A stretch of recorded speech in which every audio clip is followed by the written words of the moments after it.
So, when did you first come to Palo Alto? I first came out to Palo Alto in 1986. I was a kid who grew up in New Hampshire, and I came out to Stanford as a freshman in undergraduate. And when you first came to Palo Alto, what were your impressions of it? Well, my impressions were largely dictated by the experiences I had prior to getting to Stanford. I grew up in a little town in New Hampshire called Hollis, New Hampshire, and Hollis was a very farm-like environment. There were lots of fields and lots of cows and lots of pigs, and when I got to Stanford, it felt quite metropolitan to me. It felt like it was a kind of a big city-like experience. That Palo Alto was a big city, and I guess I was kind of like a little hick moving to the big city. And so, now that you've lived here in Palo Alto for a pretty decent number of years, how has the land and landscape changed since you first came to Stanford and Palo Alto and now? Well, I guess I figured out that Stanford wasn't quite the metropolis I thought it was. Having then spent summers in real cities, I realized that actually Stanford and Palo Alto were pretty small towns. The University Ave downtown when I got to Stanford in '86 was lots of small businesses, local businesses. California Avenue was even more kind of little towny. And Stanford itself was a pretty small, compact institution relative to what it is today.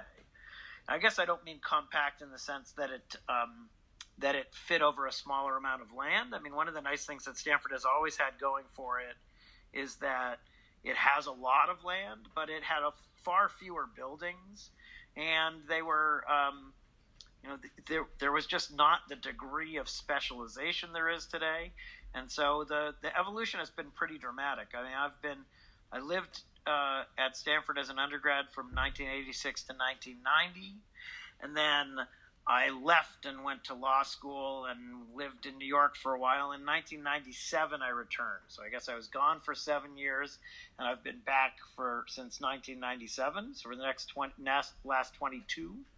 And both Palo Alto and Stanford have grown pretty dramatically. There have been lots of changes. I suppose, most significantly, there have been a huge number of buildings that have been built both in Palo Alto and at Stanford. If you look at what's happened on El Camino, the Palo Alto City Council made it their priority to do what they called fronting El Camino by building these bigger buildings that would sort of sit alongside El Camino and create a corridor. And as a result, we have a bunch more office building-like buildings on El Camino now. And then Stanford itself has changed quite dramatically. When I got to Stanford, there was no science and tech quad. There was none of the hospital was probably a fraction of the size. You yourself have seen the Children's Hospital get built, and it's a massive undertaking. So there just have been a huge number of changes over that period of time.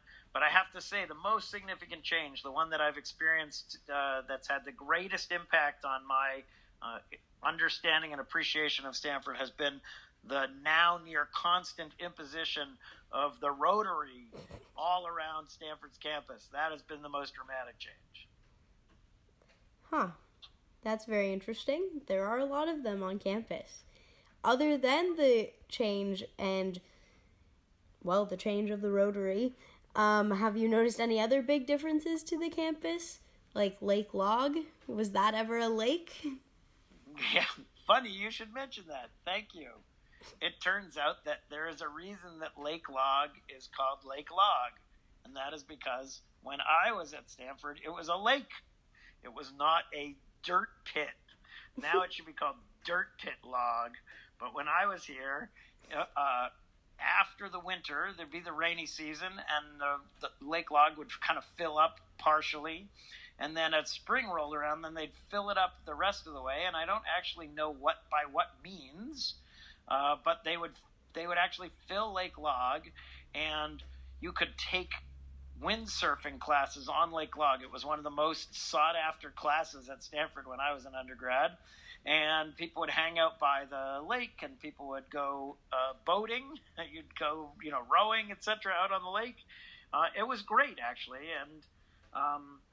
and unfortunately, over time, we had some droughts that made it unecological to have this Lake Log filled.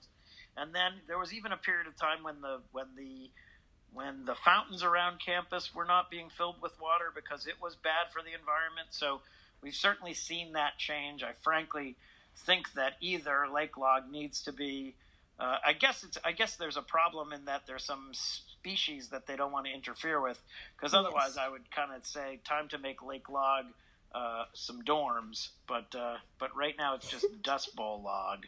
Yes. And I understand that you're involved in some ways in planning for the future expansion of Stanford. Can you tell me a little more about how you anticipate the changing of Stanford in the future?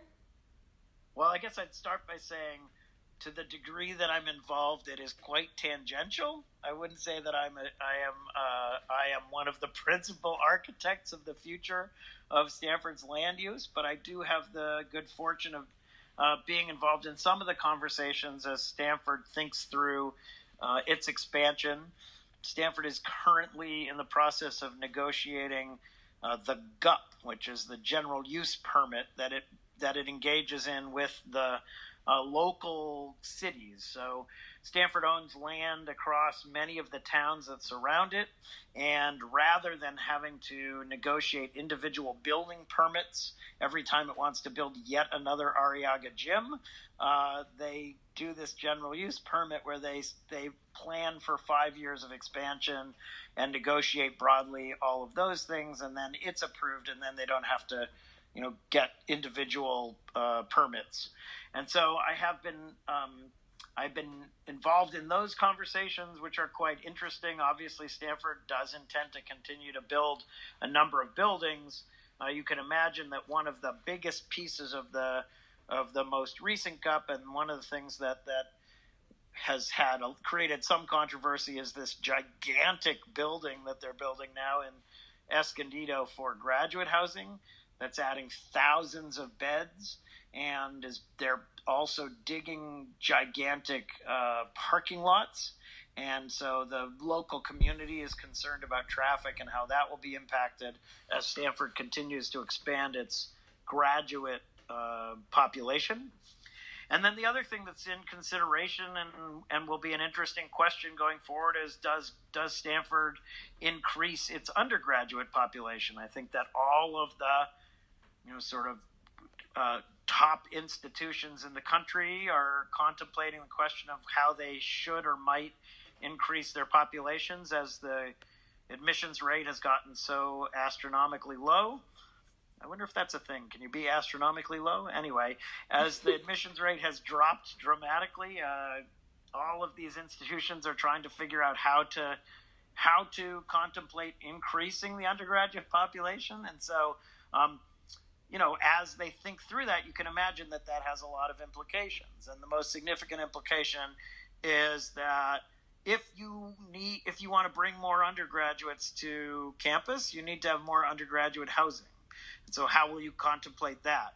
And if you do then increase the undergraduate population, what will you do around additional professors, additional classrooms, additional